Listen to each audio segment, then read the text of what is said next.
Start. देखिए, मैं वैसे जातिवाद में कोई विश्वास नहीं रखता, लेकिन फिर भी बचपन से पढ़ा है, पढ़ते आए हैं।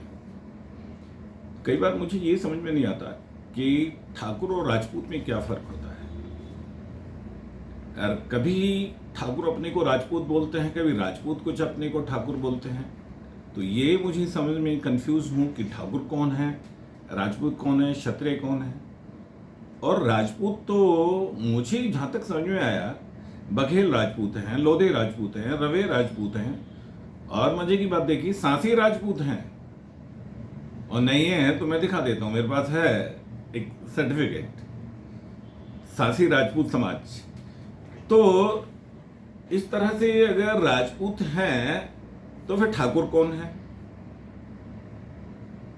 अब क्षत्रिय नाम का जो शब्द है वो धीरे धीरे खत्म होता जा रहा है। मैं मानता हूं कि राजपूतों की जीनों में एक स्पेशलिटी तो है, ये तो मैं जानता हूं थोड़ा, लेकिन फर्क मुझे ठाकुर और राजपूत में समझ नहीं आ रहा है। राजपूत तो बहुत किस्म के होते हैं, ये तो एक तरह से देखा जाए कि एक एब्स्ट्रैक्ट जाति है जिसका बखान करना बहुत मुश्किल है और बड़ा व्यापक है, सभी एक ग्रुप है। ये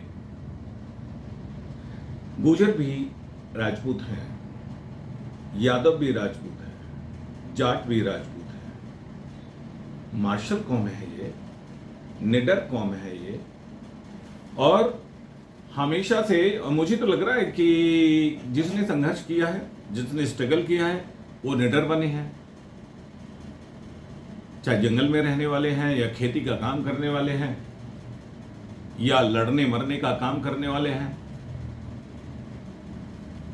और एक जगह मैंने पढ़ा है कि राजपूतों के लिए क्षत्रियों का जब पूछा जाता है कि उनकी पहचान, क्योंकि क्षत्रिय ना केवल भारत में, कभी ये जो अंग्रेज पढ़ा रहे बता रहे हमें, ना केवल भारत में ये रॉयलिज्म या ठाकुरिज्म ये पूरे संसार में रहा है। दुनिया के बहुत सारे देशों में है, जहां कहीं पठान नाम से जाना जाता है, कहीं स्टुअर्ट नाम से जाना जाता है, कहीं हेमवर्ग नाम से जाना जाता है। और जातिवाद दुनिया के बहुत सारे देशों में रही है। धीरे धीरे या तो भूल गए हैं कालखंड में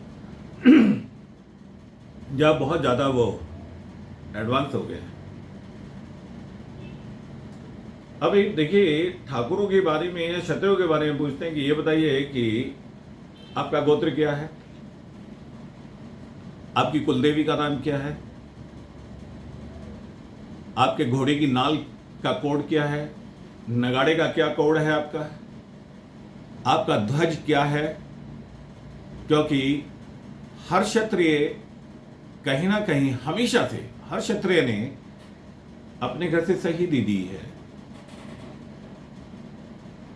लेकिन पढ़ने में या तो कंफ्यूजन है, या आप लोग जो देख रहे हैं मेरा ज्ञान बढ़ा देना, इसका उत्तर दे देना कि ठाकुर कहना ठीक है, राजपूत कहना ठीक है, क्षत्रिय कहना ठीक है, या ना कहना कुछ ठीक है, या मार्शल कहना ठीक है। इतना जरूर मुझे समझ में आया है कि कुछ जातियों में मार्शलिज्म है, ये आर्मी भी मानती है, ये सीएपीएफ भी मानती है, ये समाज भी मानता है। कारण कोई भी हो, क्योंकि 250-300 साल कोई काम करते चले जाइए तो उसकी जीनों में आ जाता है। अगर जिन्हें हम दलित कहते हैं, इन्हीं को अगर मौका दिया जाए और 250 साल ये कोई दलित बच्चा लड़ता रहे, उसका जीनोम चेंज हो जाएगा 250 साल बाद। डीएनए नहीं, जीनोम। वो भी अपने को हो सकता है राजपूत से ज्यादा बड़ा महावीर शक्तिशाली हो जाए। एकलव्य आपने देखा, आदिवासियों में देखिए, ट्राइब्स में इतने निडर हमारी ट्राइब्स हैं। और बाकी वाइस वर्सा करके देखें। इस बारे में थोड़ा सा मुझे ज्ञान चाहिए, हो सके तो मुझे आप ज्ञान दें। धन्यवाद।